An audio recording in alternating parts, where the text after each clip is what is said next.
দুর্গাপুর ব্যারেজের ডাউনস্ট্রিমে পরীক্ষামূলকভাবে শুরু হলো ট্রায়াল রান। দামোদরের ওপর ব্যারেজ সংস্কারের জন্য বিকল্প রাস্তা তৈরির কাজ প্রায় শেষ।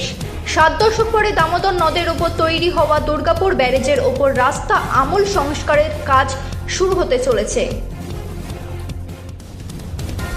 সবকিছু ঠিক থাকলে আগামী সপ্তাহ থেকে কাজ শুরু হবে বলে জানা যায়। প্রাকৃতিক বিপর্যয় না হলে রাস্তার কাজ শেষ হতে প্রায় 2 মাস সময় লাগবে। যাতায়াতের জন্য ব্যারেজের ডাউনস্ট্রিম নদীর ওপর বিকল্প একটি রাস্তা তৈরি করা হয়েছে। বৃহস্পতিবার পরীক্ষামূলকভাবে বিকল্প রাস্তা যান চলাচল করে। দামোদর নদের ওপর দিয়ে তৈরি এই বিকল্প রাস্তায় একমাত্র ছোট গাড়ি, বাইক, অটো ও টোটো চলাচল করবে। রাস্তা তো খারাপ, তো কি বলবেন এই যে দেখুন, বহুদিন ধরে এই ব্যারেজের আমাদের দুর্গাপুর ব্যারেজের রাস্তা, এটা বাঁকুড়া যাচ্ছি মেন রোড, এটা খারাপ অবস্থা হয়ে রয়েছে। টোটো নিয়ে একদম যাওয়া যায় না, বড় বড় গাড্ডা, বর্ষা হলে তো একদম বোঝা যায় না কোথায় কি গাড্ডা হয়ে রয়েছে। তো আমাদের এই ডাউন স্ট্রিমের যে রাস্তাটা রয়েছে, এটা নতুন চালু হচ্ছে। এই রাস্তাটা যত তাড়াতাড়ি চালু হবে, আপনার এই রাস্তার কাজ শুরু হবে। মানে এই রাস্তা চালু হলে এই রাস্তা বন্ধ করে দেবে, বন্ধ করলে তখন তাড়াতাড়ি কাজ হবে। বর্ষার আগে যদি কাজটা হয়ে যায় তাহলে আমাদের যাওয়া আসার জন্য সুবিধা হবে, কারণ এটা তো নিচ দিয়ে রাস্তা, এটা তো মানে ব্যারেজের উপর দিয়ে রাস্তাটা করা হয়েছে।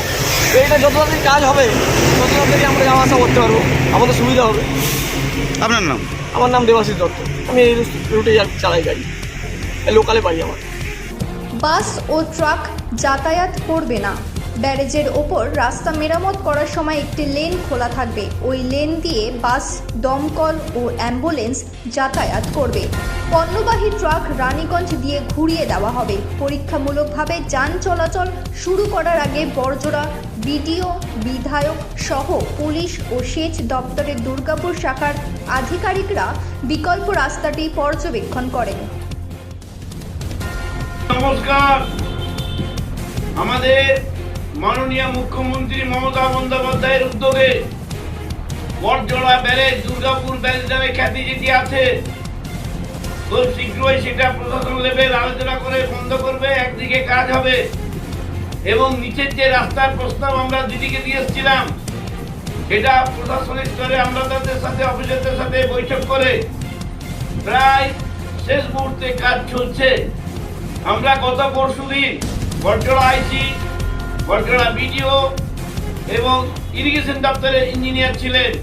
সেখানে আমাদের গাড়িগুলি আস্তে আস্তে পাস করে আমরা দেখি যে আমাদের চোখে কাজ সুন্দর সম্পূর্ণ হয়েছে। আবার আজকে 12টায় আমরা যাব, এবারে প্রশাসন সিদ্ধান্ত নেবে কবে থেকে চালু হবে। হয়তো আজ বা কাল বা পরশু বা তরশু চালু হবে, যাতে জনসাধারণের, পাবলিকের কোনো অসুবিধা না হয় সেদিকটা নজর রাখতে মুখ্যমন্ত্রীর নির্দেশ আমাদের কাছে এসছে এবং আমাদের আইসি, বিডিও এবং ডিএমএসপির কাছে এসে গেছে। আপনাদের সহযোগিতা কামনা করি। সবাই দেখে শুনে পারাপার করুন এবং মুখ্যমন্ত্রীর যে উদ্যোগ তার প্রশংসা করুন। নমস্কার, সবাই ভালো থাকুন, সুস্থ থাকুন।